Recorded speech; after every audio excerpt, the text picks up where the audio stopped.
Hello good evening, नमस्कार, आदाब, सत श्री अकाल, की हालचाल? क्या बोलना छो सवाई। खंबागनी, कृति कैसी हो तुम? मैं बिल्कुल ठीक हूँ। तुम कैसी हो? बिल्कुल बढ़िया। तो आप आ चुके हैं रिपीटीज पॉडकास्ट में और हम हैं आपके दोस्त हैं होस्ट। मैं हूँ रिंकी घोष। और मैं हूँ रिद्धि सिंह।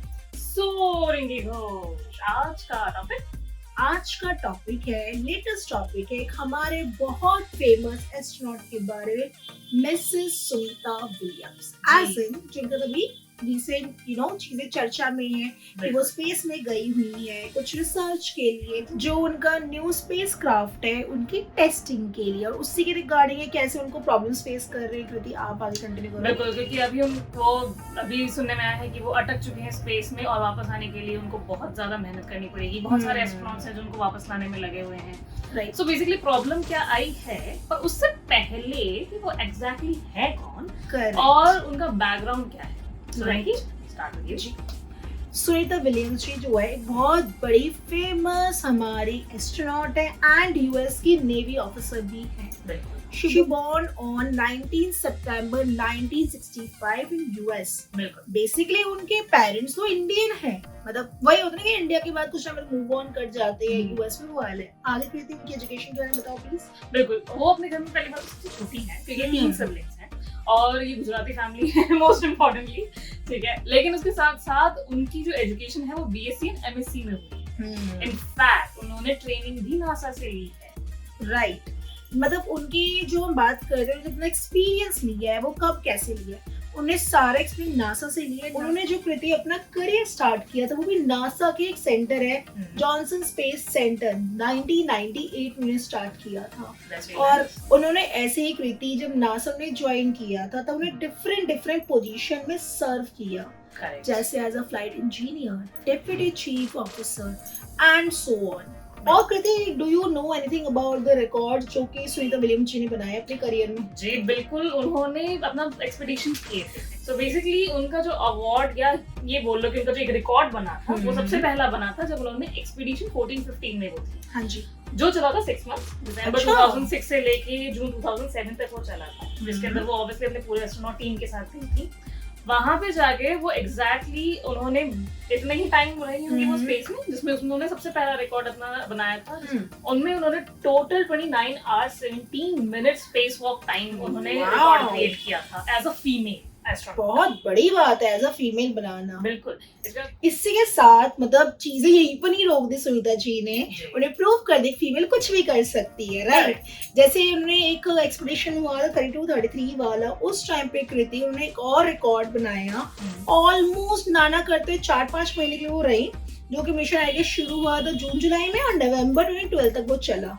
यानी she spended 127 days in space orbit में रही है वो। और सोने पे सुहागा ये हो गया था, कुछ वहाँ पे लीकेज हो गई थी कुछ गैसेस की, तो उन्होंने उसको भी रिपेयर किया। एंड इसका रिकॉर्ड उन्हें वर्ल्ड रिकॉर्ड बनाया जो कि बना 50 आवर्स 40 मिनट्स का, बीइंग एन फीमेल एस्ट्रोनॉट। बिल्कुल, मतलब ये टोटल स्पेस वॉक टाइम है उनका जो वो उन 127 दिन में उन्होंने पूरा कंप्लीट किया। और इसी को मिला के यानी एक्सपीडिशन जो पहले वाला और अभी वाला जो उन्होंने क्यूमुलेटिव जो डेज उनके हुए हैं जो स्पेस में अभी तक उन्होंने बताया, दैट इज 322 डेज। हाँ, ये न्यूज़ जो रिमेंबर पे थी, न्यूज़ बहुत न्यूज़ मतलब उस टाइम पे आई स्टिल रिमेंबर बिकॉज़ हम लोग स्कूल टाइम में थे जब आई गेस कल्पना चावला जी थी, उसके बाद ही इनकी न्यूज आई थी कि बीइंग एन फीमेल वो इतने टाइम के लिए अप्रॉक्सिमेट 4-5 मंथ्स के स्पेस में रह के आई है, जस्ट टू प्रूव कि हाँ एक फीमेल वहां जाके सर्वाइव फॉर द टाइमिंग कर सकती है। बिकॉज फीमेल्स के हम सबको पता है बहुत चैलेंजेस होते हैं। बिल्कुल। और वैसे भी देखा जाए तो आई गेस फीमेल एस्ट्रोनॉट्स बहुत कम है। हाँ। पहले कल्पना चावला जी थी, उनकी ऑब्वियसली बहुत ही अनवांटेड सिचुएशन में उनकी डेथ हुई, लेकिन उसके बाद जो है वो ऑब्वियसली हमारी सुनीता विलियम्स। और भी है खैर, मतलब हम इंडियंस की बात करूं तो हम अच्छा लगता है ना, भले वो इन द पर्सन इंडिया में रहे ना, बट अच्छा लगता है बोल दे कि इंडियन ओरिजिन है। बिल्कुल Sunita ji, and we really wish कि जो भी सिचुएशन के साथ हो रही है हम आगे बताएंगे, बस वो ठीक हो जाए, वापस आ जाए फटाफट। बिल्कुल। पर ये नहीं कि बस यहीं पर ही है कि ठीक है उन्होंने इतने रिकॉर्ड बनाए, उनको अवार्ड्स भी तो कितने मिले हैं। हाँ, उनको बहुत सारे अवार्ड्स मिले, जैसे एक है ह्यूमैनिटेरियन सर्विस मेडल, करेक्ट, एक है navy marine corps achievement medal. बिल्कुल। और इसके साथ और भी बहुत सारे हैं। मतलब हो सकता है हम लोग शायद थोड़ा सा ऊपर नीचे बोल रहे होंगे, बिल्कुल। सारे हम लोग ऑफिशियल स्क्रीन में आपको दिख ही जाएगा, हम्म। ने बहुत सारे अवार्ड्स जीते हैं। तो इसी के साथ अब ऑब्वियस सी बात है, जब हम उनकी बात कर ही रहे हैं, हमने ये बता दिया कि उनका बैकग्राउंड, उन्होंने क्या क्या काम किया है, कैसे उनकी जर्नी स्टार्ट हुई, तो अब रिसेंटली क्या प्रॉब्लम आई है? मेजर क्वेश्चन ही कृति, मैं वही बोल रही थी कि मेजर क्वेश्चन ही पुट होता है कि भाई आपने इतना कुछ जीत लिया है, इतना बिल्कुल। कुछ कर लिया at the age of 58 I guess around, आप दोबारा स्पेस पे गए हो तो क्यों गए हो? बिल्कुल। तो बेसिकली इसका रीजन ये है क्योंकि हम सबको पता है नासा हो गया, इसरो हो गया, ये कुछ ना कुछ रिसर्च करता रहता है, बिल्कुल। राइट? उनका काम है बिल्कुल। हमें देखने के लिए कि भाई कैसी चीजें गतिविधि चल रही है। तो उन्होंने एक नया स्पेस क्राफ्ट बनाया है जिसका नाम है बोइंग स्टारलाइनर।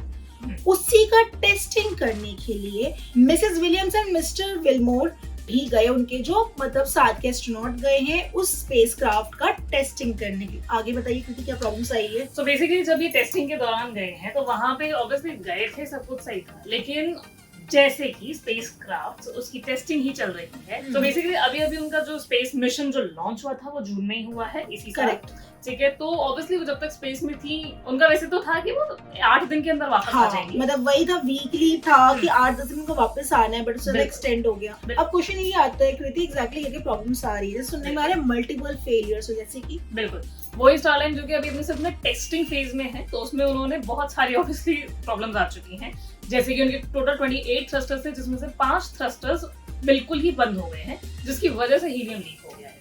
तो अब प्रॉब्लम अब क्या आ रही है और क्या सॉल्यूशन क्या निकाल रहे हैं एग्जैक्टली इसके लिए? क्योंकि देखो चर्चा तो खैर बहुत सारी चीजें चल रही, बट इनकी मेन डेडलाइन ये है कि इनको किसी भी तरीके से 19 अगस्त से पहले इनको सुनीता विलियम्स जी को और मिस्टर विलमोर को वापस लेके आना है। ऑब्वियसली बात है, they are taking a multiple steps, बिल्कुल। एंड उसके अलावा वहां से स्पेस से उनको सारी पिक्चर्स या जो भी कम्युनिकेशन हो रही है कि ठीक है ये चीजें हैं, ये है, जो भी चीजें हैं। सो एज अ रिजल्ट, क्योंकि अब वो वहाँ पे अटक चुकी हैं स्पेस में विलमोर जी के साथ, तो अब जो बाकी स्पेस के एस्ट्रोनॉट्स हैं हमारे, वो सब ये प्लान कर रहे हैं कि 18 अगस्त को स्पेसएक्स ड्रैगन स्पेसक्राफ्ट के थ्रू कुछ अपने एस्ट्रोनॉट्स की टीम को भेजे और उनको फिर वापस लेकर आए, अगर वो तब तक वापस नहीं आता। करेक्ट, ये बेसिकली नासा ने ये डिसाइड किया है, जैसे हमने बताया उनके पास एक डेडलाइन आ चुकी है कि आने वाले 19 दिन में आना चाहिए उनको, बिकॉज 50 दिन हो गए थे स्पेस में फंसे हुए हैं। आई एम प्रीटी श्योर उन लोग कुछ ना कुछ हेल्थ इश्यूज भी हो रहे होंगे, ऑफ कोर्स हो रहे होंगे, क्योंकि आपका एनवायरनमेंट ही बिल्कुल चेंज हो चुका है। तो एग्जैक्टली क्या क्या प्रॉब्लम्स हो सकती हैं?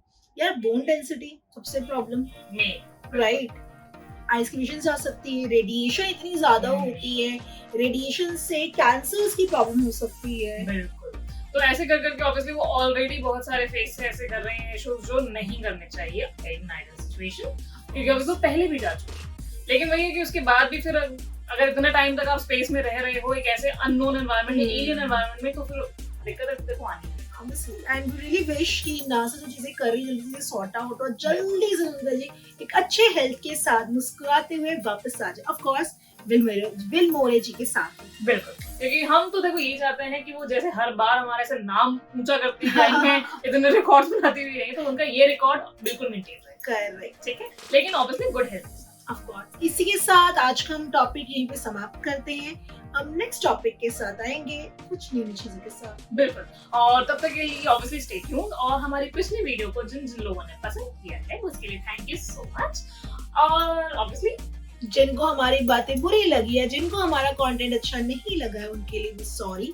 आप सबके फीडबैक हमें मिल रहे हैं, चाहे वो पॉजिटिव हो या नेगेटिव। देखो हमारा काम ही यहाँ पे आप लोगों से फीडबैक सुनना, आप लोगों के लिए वीडियोस बनाना। कुछ भी दिक्कत है, कोई भी टॉपिक सेशन है, वो प्लीज आप दीजिए, किसको बुरा लगा अगेन सॉरी मेरे तरफ से। और ऑब्वियसली अगर कोई हमारे इंप्रूवमेंट के अगर चांसेस है, जो कि ऑब्वियसली हर जगह इंप्रूवमेंट का एक स्कोप रहता है, तो आप बिल्कुल अपने सजेशन दीजिए, हम बिल्कुल इंप्रूव करने की कोशिश करेंगे। करेक्ट, ठीक है। सो तब तक के लिए stay tune with this and like करो, शेयर करो एंड कमेंट भी करो, राइट? बिल्कुल। So now we are taking off. So bye bye, love you all. Mwah.